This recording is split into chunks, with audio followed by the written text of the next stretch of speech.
everyone, and welcome back to my channel. My name is Mandy and I'm a full-time reseller. On today's video, I am going to go over my sales for the week of, January 13th through the 19th. I did have sales on all platforms this week, so eBay, Poshmark, Mercari, and Depop. Depop came back into the chat, thankfully.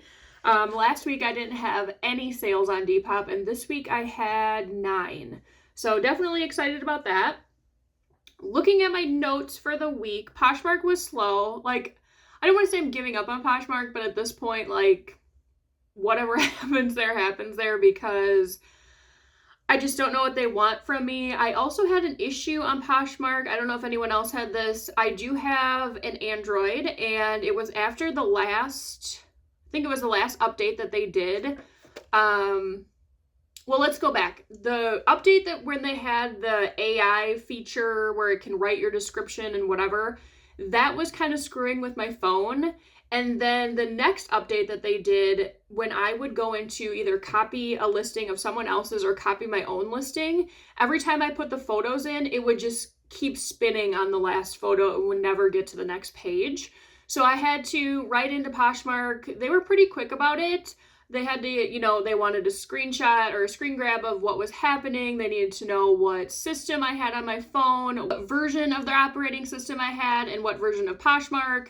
They ended up going into my account, and I'm assuming they just completely got rid of that AI feature because it's not even an option for me to choose anymore, which I'm completely fine with because when that first came out, it made it seem like you had the option of using it or not, and it never let me just not do it. It was always pre-populating stuff, and so I'm happy that that's gone. So if you guys have any issues with that, I don't know if it's just strictly with Android. I do have an older phone, so I don't know if maybe that has something to do with it, but that's all fixed.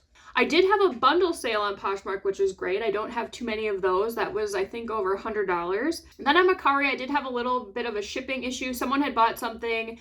I marked it shipped because I was out and about going to go to the post office. They messaged me before I went and said, hey, this is the wrong address. Is there any way you can change it? I didn't know on Mercari that even after you've shipped it, you can still cancel the label. That was new to me. I thought it was kind of like Poshmark, where once you say it's shipped, you have to contact them. So I contacted Mercari. It took a while for them to get back. I should have just looked a little bit more, but if you scroll all the way to the bottom, it says refund buyer, and then you can just put in the issue with shipping address or whatever it is, and it wasn't a big deal. She was able to go back in, change it, and then I got that back out. On eBay, quite a few hard goods and vintage items went this week. They were, eBay was the winner for this week. And then Depop, it picked up, like I said, 9 sales. This week, I think I've already had 4 or 5, so I'm definitely digging Depop. So I will scoot over here and we will go over what sold this week. Starting with Poshmark, this was that Draper James dress. I showed this in a haul probably a month or so ago. It was all white. It had a smocked back, eyelet, detail, square neck, perfect for the upcoming season of spring. I can't believe we are almost all the way through January. It's gonna be February. I am completely fine with that. In Wisconsin, for the last 2 days, we've had wind chills of close to -40, and that is no fun for anybody. So today is actually above 0, so that is great. But this one did end up going for $25, and this was picked up at the bins. This Gypsy Rose tie-dye dress, this brand is kind of hit or miss for me. I've started slowing down with the hippie tie-dye look. I just think that kind of had its moment. I know there's still people that truly do love wearing tie-dye, but it's not as popular as it once was. So those items, I'm pretty strategic on what I'm getting. I did like the colors in this. They were a little bit grungier looking than the in-your-face bright tie-dye. This was picked up at the bins, and it did go for an offer of $22. Now onto the bundle sale. The first item was a pair of Abercrombie & Fitch shorts. These were maroon, which I haven't really sold very many colored denim shorts. The tag on this definitely looked like Abercrombie when I was in high school. So that was 2003 to 2006, 2002 to 2006, around there. They were low rise. Those were in there. This Madison James prom dress, special occasion dress. I was happy for that to go. It took up quite a bit of room. A set of 3 St. Patrick's Day headbands. Those came from one of the bin stores in town. It's like an Amazon return type deal. And then an Athleta square neck swimsuit. That one was pre-owned, size medium. It ended up going for $120, so I ended up getting 96. It all works out because I believe everything here, except for the swimsuit, I paid less than $2 for. The swimsuit was probably around there. I maybe paid $4 at Goodwill. So definitely a good return on my money there. These gold strappy, chunky heels, they had a rounded square toe, which you don't really see very often. These also came from one of those Amazon return stores. I don't get a whole bunch of stuff there, and I don't go all the time. Just periodically when I'm kind of low on inventory and I'm looking for something, I will go, and I'm only getting stuff that is going to be something I can maybe sell somewhere else. These, I was thinking I would probably send to Plato's if they didn't sell. I have a pair of black ones that had zero attention. Plato's took them. So these were getting ready to go to Plato's, but I thought I would kind of wait until after prom season. These ended up going for $20. This is a pair of Athleta pants. They are skinny ankle. I think they were like more of a charcoal gray, size 10 tall. I'm not really sure where I got these. If I had to guess, I don't know, maybe the bins or Goodwill. I know I wouldn't have paid more than $4 for them, and these ended up going for an offer of $40. This pair of pants is one of the oldest items that I have had. You can tell by the background. This was a pair of Lauren Ralph Lauren khaki pleated pants. They were a size 20W, so a plus size. They were new with tags. I got them at Goodwill on clearance for $3.99, I think 2 winters ago at this point. I thought for sure they would go. I mean, they're just a pair of casual pants. You can wear them with anything, and these have sat forever. Finally, somebody got them for $24, and I am just happy that they're gone. Now into Mercari. This was, I'm not even sure what you'd call this. It's almost like a duster cardigan, but it's sleeveless, like a, I don't know. I put it as a duster cardigan. I did use the keywords witchy, Stevie Nicks, and whimsy goth. It had that tan and black kind of like floralish type print. I just got this at the bins. I think this sold, if not the next day, within 2 days of listing. And this did go for an offer of $24. Got these Levi's 501 skinny jeans at the bins. I was originally going to send them to Plato's until I realized they were skinny. At first I thought maybe they were slim, but they were skinny fit. I put those up for $24. Someone offered me $18 in a couple days. So I don't know what's going on with the skinny jeans. That's like all I'm selling right now. So I don't know. Maybe it's making a resurgence for real this time. I'm just happy that they're moving. This was a size 30-30. Next up is Sterling and Stitch. Never heard of the brand. I just liked the print. It was kind of giving Western rodeo look. This one went for my full asking price of $28. This was picked up at the bins.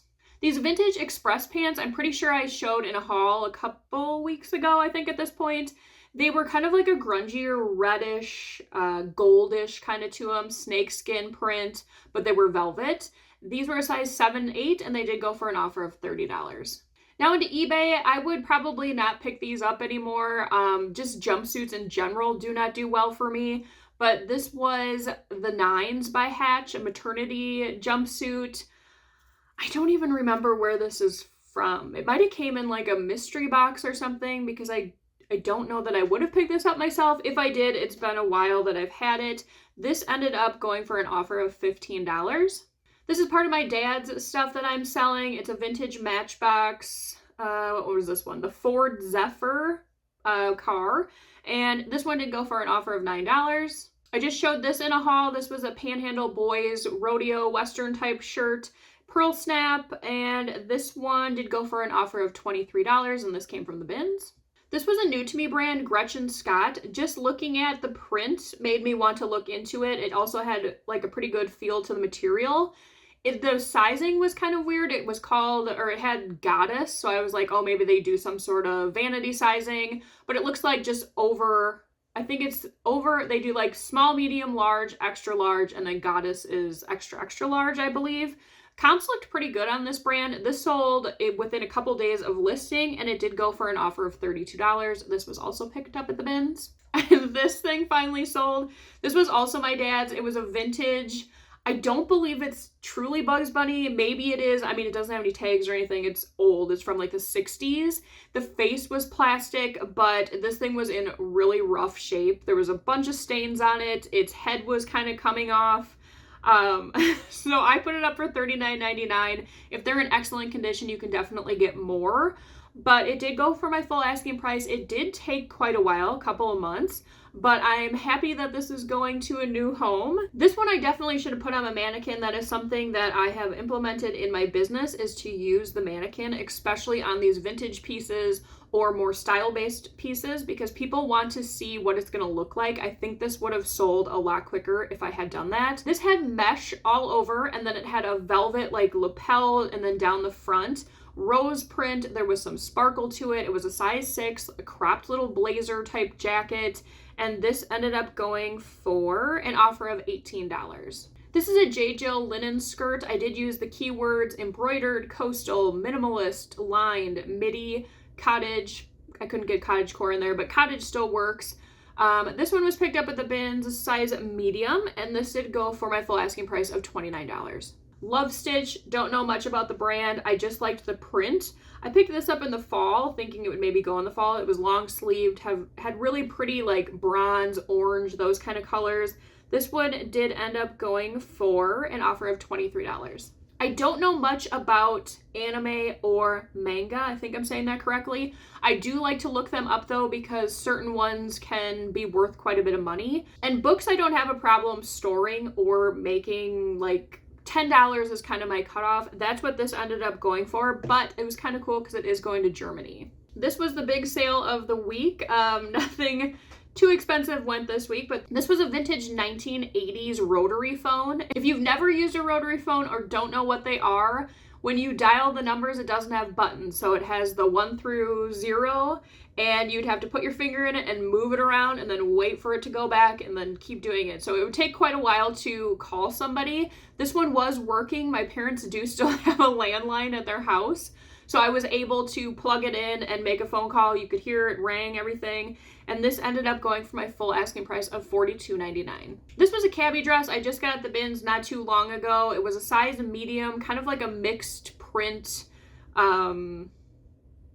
like blouson type style dress, I guess you could say. And this one did go for an offer of $20. Cabbie, I don't get a bunch of money. It's like normally $16 to $25, I guess, is a good range, unless it's something that is more substantial. Some of their jackets, some of their vintage pieces can go for a little bit more. Cabbie, I kind of keep it around for, I don't know, 6 to 8 months. If it doesn't sell, then I send it in a thread-up box. It normally always goes there. Now on to Depop. This was another snakeskin print top, kind of like a red velvet mock neck. This one I got at the bins, and it did go for an offer of $18. This was Faded Glory. It had a red kind of mixed floral print on it with these really pretty like bell sleeves. This was a square neck. It had this really pretty ribbon too detail on the neckline. It was a 14W, 16W, also picked up at the bins, and this did go for $16. Another Maurice's top. This one was a zip up hoodie. It had that cross on the front, and then the back was plain. But this is definitely that style I've been telling you guys about that has been flying out of my closet. This one I did use the keywords scene, cybergoth, grungecore, emo, and McBling.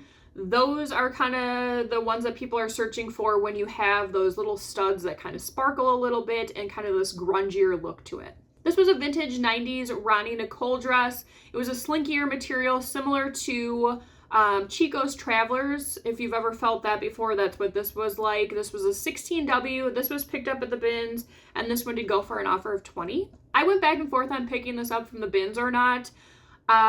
This is like a nightgown long sleeve, maybe it was like 3/4 sleeve. It was a soft pink with a little bit of floral to it. Some of the keywords I did use for this was trad wife and modest. Trad wife seems to be a kind of a trending keyword right now. If you don't know what that is, how do I want to explain it? Kind of like very modest. Things are going to be kind of closer to the like a higher neckline. Your legs are covered, maybe more fitted in the bodice and then flares out if they are dresses. Definitely like a, I don't want to say like a church look, but I'll maybe pop up some pictures here. That seems to be something that is trending, so look out for that. I showed this one in the haul. This was that apartment 9 blouse. It was black and kind of like a gray square neck, plus size 3X, and this one did go for an offer of $18. Piccolinos, I think I'm saying that correctly. These were a pair of Mary Jane brown leather shoes. They were a size 38, which is equivalent to about 8.5 in that brand. There was a lot of interest on these on all platforms. These actually sold on Depop, and that 2 minutes later, I didn't even have time to go to the other websites and get them off. Someone bought them on Mercari. So unfortunately, I did have to cancel that sale. It didn't seem to hurt anything over there as of right now, but these did go for an offer of $35. I just picked this one up too. A really sheer blue, kind of a baby blue top. It had really pretty sequin, like around the trim and the bust line, a super deep V, and it was sheer. I did use the keywords on this one: semi-sheer, ethereal, angelic, disco, deep V, 70s vibe top. And this one went for an offer of $22. Just showed this one as well in that haul. This was that plus size vintage, like lingerie crop top with those really pretty muted floral colors in a cream. And this one did go for an offer of $18. So the numbers for this week: on Poshmark, $226 for 8 items sold. Mercari, $100 for 4 items sold. eBay, $341.25 for 11 items sold. And then on Depop, $200 for 9 items sold. That leaves me with gross sales amount of $867.25. After I take out my fees and shipping, and then also my average cost of goods, that leaves me with $591.61 for 32 items sold. So going into next week, I'm still continuing to get my 15 items listed. Some days are a little bit harder than others, depending on what inventory I can find. I have been getting some good things at the bin, so I'm hoping that that continues. I will have another thrift haul coming out this coming Monday, so if you have not yet subscribed and you're interested in that, please make sure to hit the button. My sales on eBay will be ending next week. I do have a 50% off one that's kind of on some older sweaters, Christmas stuff, and then I think a 30% off one just on some older random things. Those I think end on the 31st, so I'm going to kind of see what I want to, what I have the most of, and maybe try and move some of that stuff out. Depop, I think I'm going to run a sale this weekend, mainly on tops. I have quite a few of the Y2K blouse type tops. I can move some of those. I find them pretty frequently, so I'm going to do that this weekend. So let me know below if you are a seller online. Are you guys having any sales coming up, or what kind of sales are you going to do? I guess I could think about doing maybe something for Valentine's Day, like start it next week on lingerie type pieces, bras, that kind of thing. So yeah, let me know below if you are having any sales, or you're going to be running any sales coming up. And as always, if you guys enjoyed today's video, please make sure to give it a like. It really helps out the channel and I really appreciate it. I will see you guys on the next one. Bye.